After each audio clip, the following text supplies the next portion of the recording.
Hi friends, அஸ்ஸலாமு அலைக்கும். இன்றைக்கி எங்கே போயிட்டுருக்கோன்னா, வண்டிக்கு டயர் சேஞ்ச் பண்ணுறதுக்காக டயர் கடைக்கு தான் போயிட்டுருக்கோம்.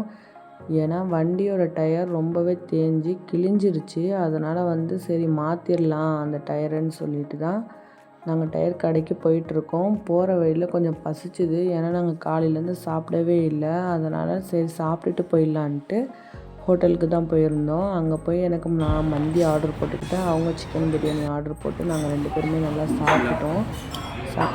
சாப்பிட்டுட்டு ஜுவல்லரி ஷாப்புக்கு தான் போயிருந்தோம். அங்கே ஏன் போனோன்னா, அம்மா சீட்டு பணம் கட்டிகிட்டு இருந்தாங்க. இப்போ பாட்டிக்கு கொஞ்சம் உடம்பு சரியில்லை. அதுக்கு செலவு பண்ணுறதுக்கு அவங்க கையில் காசு இல்லைன்றதுக்காக அந்த சீட்டு பணத்தோட காசு இவங்களை வாங்கிட்டு வர சொல்லியிருந்தாங்க. அதுக்காக தான் நாங்கள் ஜுவல்லரி ஷாப் போயிருந்தோம். அந்த பணத்தையும் நாங்கள் வாங்கிட்டு டயரையும் சேஞ்ச் பண்ணிவிட்டு வீட்டுக்கு கிளம்பி வந்துட்டோம். வர வழியில் ரொம்ப வெயில் தாங்க முடியல. என் பையனுக்கு ஜூஸ் வேணும்னு சொல்லி கேட்டதுனால அவனுக்கு மணாலி சர்பட்டும் எனக்கு ஒரு லெமன் சோடா குடிச்சிட்டு வீட்டுக்கு வந்துட்டோம். இந்த விளாக் உங்களுக்கு பிடிச்சிருந்தா மறக்காமல் சப்ஸ்கிரைப் பண்ணுங்கள், சப்போர்ட் பண்ணுங்கள் ஃப்ரெண்ட்ஸ். இதில் ஏதாவது குறை இருந்தாலும் கமெண்ட்டில் சொல்லுங்கள், நான் மாற்றிக்கிறேன் ஃப்ரெண்ட்ஸ். தேங்க்யூ.